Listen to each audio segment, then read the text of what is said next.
país. Vamos a hablar a continuación con Jorge Moret. Jorge Moret es padre de Lucía Moret Álvarez, sobreviviente de los bombardeos en Sucumbíos, Ecuador, de lo cual le hablamos el viernes pasado, en el que abordamos este tema en amplitud.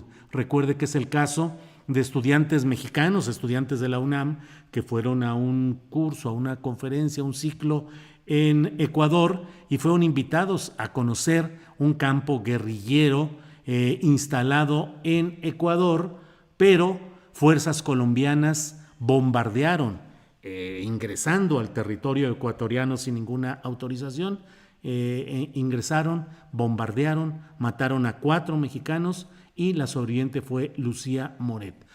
Jorge Moret está en la línea. Jorge, buenas tardes. Buenas tardes, Julio. Gracias, Jorge. Pues este tema tan delicado y tan doloroso, Jorge, de lo sucedido en esta comunidad de Sucumbíos en Ecuador y lo que ha vivido Lucía Moret Álvarez, quien sobrevivió durante lo que ha vivido durante estos 12 años recientes. ¿Qué ha sucedido en todo este tiempo, Jorge Moret? Bueno, es una historia muy larga, es una historia que va a tener que ver con la persecución política que ella ha vivido desde que resultó lesionada en esos bombardeos, de que hubo un intento de homicidio en su contra, torturas por parte del ejército y la policía colombiana, y luego lamentablemente más tarde por un sector del ejército de Ecuador, quien también la torturó y que pudimos denunciar ante notario público ante las dificultades de hacerlo frente a la justicia ecuatoriana. ¿Qué ha vivido ella? El terror y la persecución de 3 estados. El de Álvaro Uribe Vélez, evidentemente el más beligerante en su contra, porque es testigo de cargos, de hechos de delitos de lesa humanidad que no prescriben. Ella señaló incluso ante el secretario general de la ONU en una entrevista que le hizo el día 9 de mayo, cómo vio cómo remataban a los heridos, cómo les disparaban por la espalda, cuestiones que las necropsias pudieron constatar que fue así. Y el responsable directo es Álvaro Uribe Vélez.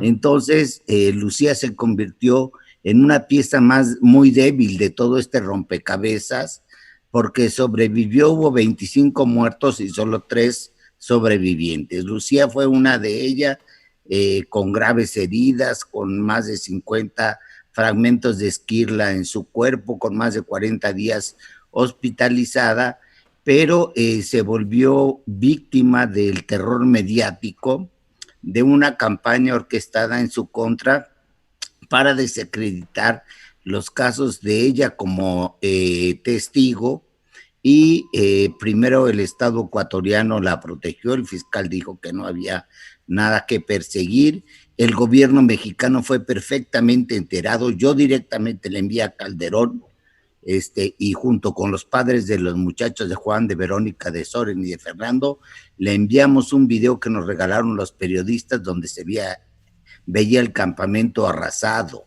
con gente, en una condición totalmente deshumanizada, en la manera en cómo 10 bombas de fragmentación acabaron con sus vidas de noche, mientras dormían, sin ninguna posibilidad de defensa, con bombas que fueron lanzadas estratégicamente al lugar del dormitorio del campamento. Nuestros hijos habían llegado una noche antes. ¿Qué pasó con Lucía? Después de hacer las denuncias y de estar protegida por el gobierno de Ecuador, el propio presidente Correa, con quien sí nos pudimos entrevistar, aquí ni siquiera con Patricia Espinosa, la secretaria de Relaciones Exteriores, pudimos hacerlo. Jamás nos dio una audiencia directa a ella, al nivel de subsecretarios, de directores, pero jamás con ella para que tomara cartas en un asunto de grandes proporciones. Fue un acto geopolítico estratégico para llevar una estrategia de guerra, de muerte, de aniquilación, y de eso es responsable Álvaro Uribe Vélez. Así es que hoy le queda muy grande su casa, tiene que estar en un espacio más pequeño que su celda, en la celda que le correspondería. Hay muchos hechos que podríamos narrar. El gobierno de Colombia le fincó a Lucía actos supuestamente por financiar el terrorismo, cuando la cuenta de Lucía no tenía más de 3,000 pesos en el tiempo, trabajaba en el Faro de Oriente, en el teatro, y pues había acabado su tesis, estaba haciendo su tesis, que por cierto, la tesis llama Colombia, una revolución para el teatro y un teatro para la revolución. Se las dedica a sus compañeros atrozmente asesinados. Sí. Jorge, ¿cuál es la situación en México en términos judiciales? La situación en México es incomprensible. Primero, además, no solo de la omisión de Calderón para actuar, el gobierno actual le hemos pedido que ya corrija esta situación. Lucía tiene un caso en donde está acusada de terrorismo por unos yunquistas que se llaman Guillermo Velasco Arzac y Ortega Sánchez, quienes la acusaron desde aquellos días, desde hace más de 12 años, de terrorismo internacional. Desde entonces, Lucía nunca fue citada para este juicio, pero nunca se dio la oportunidad de que pudiéramos señalar que se sobrellera el caso, a pesar que fuimos con Medina Mora, de que hablamos con él, que nos dijo que efectivamente Lucía ya había declarado en Ecuador y que no había nada que ellos encontraran todavía en su contra, tendrían que tener el proceso abierto. El proceso está hoy en la reserva, en el área de terrorismo y acopio de armas, pero llevar un caso a la reserva es tenerlo en la congeladora para que en cualquier momento te lo puedas descongelar. Lucía Moret no está en México. No, Lucía está en el exilio. Lucía ha tenido que vivir en el exilio. Porque si regresa a México le pueden aplicar una orden de aprehensión por ese expediente que hablamos. Efectivamente, por eso es que le hemos pedido al gobierno mexicano, tuvimos una esperanza muy grande hace 2 años que se dio la votación para López Obrador de que esto se resolviera pronto, y lamentablemente pues bueno, no han trabajado con la celeridad ni las condiciones debidas. Con el subsecretario Encinas tenemos una relación muy cordial y de trabajo, pero no hemos podido avanzar.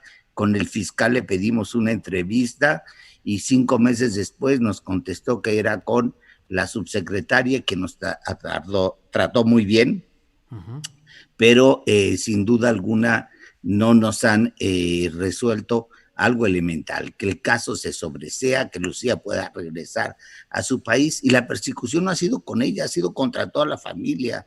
Mi otra hija, Sonia, fue vinculada también a ese proceso, ha sido detenida 2 veces en el aeropuerto internacional de la Ciudad de México. Cuando llega a su país, Sonia, simplemente porque además de parecerse mucho físicamente a su hermana, lleva los mismos apellidos y estudió en la misma Facultad de Filosofía y Letras de la UNAM. Una estudió teatro y otra estudió letras hispánicas, ¿no? Y con actos de acoso que los denunciamos ante la Comisión Nacional de Derechos Humanos sin que tuvieran ningún efecto, diciéndonos eso ya prescribió. Quiero decirte que es incomprensible que llegando en Colombia ya a un acuerdo de paz entre la guerrilla, a la cual ella nunca perteneció y nunca ha admitido ser parte o haber formado parte de ese grupo, la guerrilla y el gobierno, a pesar de acuerdos muy endebles y que lamentablemente no se han llevado a la práctica como debían, pero los actores de la guerrilla ya son gente que puede hacer vida pública en su país, que forman un partido político, y Lucía no puede regresar a su patria. Hoy mi denuncia sí es muy fuerte, ya que el Estado mexicano no solo haga actos de desagravio por los asesinatos cometidos en el pasado por gobiernos de la época del PRI, del PAN, de la época de Calderón y de toda la guerra sucia, sino que haga actos de justicia en la actualidad, como lo esperamos los padres de los 43, como lo esperan los padres de Juan de Verónica de Soren, y como lo esperamos los padres y los familiares de Lucía. Lucía no ha podido estar en el fallecimiento de familiares, de su abuela, de gente muy cercana, de un tío muy querido, porque le han fastidiado la vida, su juventud, y el personaje directamente más siniestro en eso se llama Álvaro Uribe Vélez. En México, cuando vino Calderón y llegó a ser hasta invitado en actos, supuestamente para reivindicar la paz, los buenos valores. Así lo invitó Lujambio cuando fue el tristemente ya fallecido Lujambio, cuando fue secretario de Educación Pública, y nosotros fuimos a protestar y a decir que no era posible invitar a ese personaje siniestro, asesino, a algo de ese nivel, hablar de valores y de cultura de paz. Lo mismo protestamos en la Suprema Corte de Justicia, en el vestíbulo de la Suprema Corte, cuando vino el expresidente de Colombia, Santos Calderón, Juan Manuel Santos Calderón, coincidencia de apellidos, pero coincidencia más política. Vino Calderón y a unos cuantos metros de él le dijimos: asesino, justicia para sucumbíos, para todos los muchachos, porque las víctimas no fueron los 4, las víctimas fue Lucía. Ella escribe en este libro su testimonio que dice: sobrevivir es mucho más que no haber muerto. El libro que escribimos a 10 años de la masacre y que todavía hay unos cuantos circulando en la Casa de la Memoria Indómita y en Regina, otros cuantos en Serapaz, que son los que nos han ayudado mucho. Rosario Ibarra, no sé qué no hubiéramos hecho en aquel tiempo si no hubiera estado una defensora de derechos humanos como doña Rosario, los compañeros del Comité 68 que nos brindaron la solidaridad, que declararon a Lucía como hija del Comité 68, pues bueno, un título honorífico, pero que reconocía la justeza de los estudiantes de poder ir a hacer investigaciones y de ser activistas. El único delito que no es delito, pero que podría perseguirse a Lucía, es desde la facultad hacer cuestiones por América Latina, por un cambio en el país, por un cambio importante en todo nuestro continente. Ellos fueron a Ecuador justo a un congreso continental bolivariano, de ahí recibieron la invitación para ir al campamento. Yo entiendo que ese campamento en ese momento era una apertura, que Raúl Reyes era el delegado diplomático de esa organización guerrillera y que se estaban buscando precisamente abrir acuerdos de paz. Bueno, pues Lucía ha sido criminalizada una y otra vez. En Ecuador ya prescribió el caso. En Ecuador estamos haciendo los trámites legales. Si no fuera por abogados solidarios que no nos han cobrado, pero que también tienen ellos que, pues otras chambas, como dijiste hace rato, bueno, pues no puede ponerle la atención que un caso de esta naturaleza requiere. Un país, con el auxilio de un país del norte, invade otro país, lo bombardea, mata gente de otro país, como los mexicanos, mata a un ecuatoriano.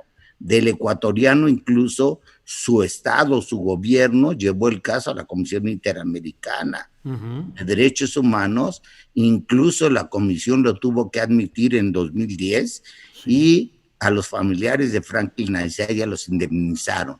Nosotros no queremos una indemnización, queremos justicia, pero el hecho de la indemnización supuso un reconocimiento de la violación territorial que cometió el gobierno colombiano, de la injerencia que tuvo en territorio que no le era propio, ¿no? Y también nosotros reclamamos a la OEA Lucía dio una entrevista clarísima a José Miguel Insultan, me tocó verla, yo estaba junto a su cama en el hospital cuando llegó el grupo de embajadores y el grupo con Miguel Insulza, y le dijo claramente todo lo que había vivido delante de gente del servicio diplomático mexicano en Ecuador.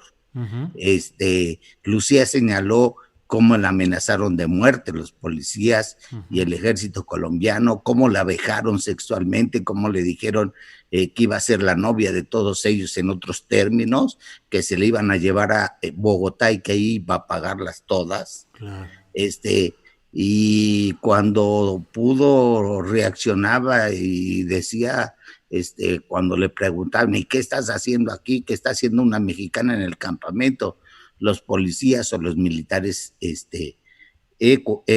colombianos, ella le decía, ¿qué están haciendo ustedes aquí? Yo fui la que entré legalmente a este país, ustedes no lo hicieron. No sé de dónde sacó mi hija tanta fuerza. Sí, pues yo la admiro. Sobrevivir estos 12 años no ha sido nada fácil. Le han fracturado su juventud, ha tenido que estar con médicos una y otra vez. En su cuerpo tiene fragmentos de metales pesados que pueden ser cancerígenos, que te pueden causar problemas, que su propio desplazamiento de repente le afecta a su estado de salud, la cuestión psicológica, vivir varios años escondida para que no pudieran localizarla, no siendo de los personajes políticos que tienen millones y millones, sino no teniendo un centavo y viendo de escribir y corregir textos. Escribe muy bien mi hija, como podrás constatarlo aquí. La UNAM le dio una excelente formación. Y ella da testimonio de lo que vivió, pero tuvo que vivir escondida, con otra identidad, sin que pudiéramos acercarnos a ninguno de sus familiares por años. Hace poco alguien que conocía su historia la entrevistó para el caso ahora de el COVID-19, para decirle cómo se puede vivir encerrada, ¿no? Pues y ella dio su experiencia de las rutinas a las que se dedicaba. Sí, Jorge. Entonces, para mí como padre, no solo es la defensa de mi hija, sino es la defensa de un hecho en donde ha sido totalmente violatorio de sus derechos humanos. Hay clarísimas evidencias. Te mandamos un video donde dice Álvaro Uribe, entraron los aviones, lo acepto, entraron los helicópteros. No dice que detrás de las bombas llegaron helicópteros artillados todavía a rematar el campamento, que llegaron gente dando tiros por la espalda con visores nocturnos, con toda la ventaja del mundo, con los agravantes legales que nos enseñaron en la escuela de premeditación, de alevosía para atacar. Sí, Jorge, pues hemos dado toda la amplitud de esta información, la tratamos el viernes, hoy estamos dando todo este contexto y lo que ha sucedido. Esperemos que Alejandro Encinas, subsecretario de Derechos Humanos de la Secretaría de Gobernación, acelere lo que corresponda en este tema, la Secretaría de Gobernación que tome cartas en el asunto y que la propia Fiscalía General de la República pueda tener la resolución de este tema. Así es que, pues estaremos atentos, Jorge. A lo Encinas nos ha atendido muy bien, pero no vamos a la velocidad como quisiéramos y bueno, siempre ha sido un trato muy cordial y respetuoso. Tengo suerte de conocernos desde hace años, pero sí reclamamos más celeridad, reclamamos más atención, reclamamos que no solo son casos de las grandes víctimas de este país, pero son víctimas en las del Estado mexicano no puso la atención y al contrario, la persiguió políticamente. Te agradezco mucho este espacio. Al contrario, Jorge, al contrario, es un tema que es necesario. Aquí en el equipo solemos decir que si no es para estas cosas, ¿para qué estamos haciendo periodismo? Justamente para dar tribuna y para revelar, develar, ampliar, informar de todo este tipo de asuntos que son de interés nacional. Gracias, Jorge, y seguiremos atentos. Jorge Moret. Pues te agradezco darnos espacio de esta larga historia de la cual resumí pasos lo más agigantados que pude. Muchas Muy gracias, éxito en gracias. tu programa. Efectivamente, denuncias como las que haces en tu programa se requieren Sí, y nunca es suficiente frente a las cosas que vivimos. muy bien, Jorge Moret, padre de Lucía Moret, muchas gracias y seguiremos en contacto. Hasta luego. Gracias, Hasta Jorge. luego, buenas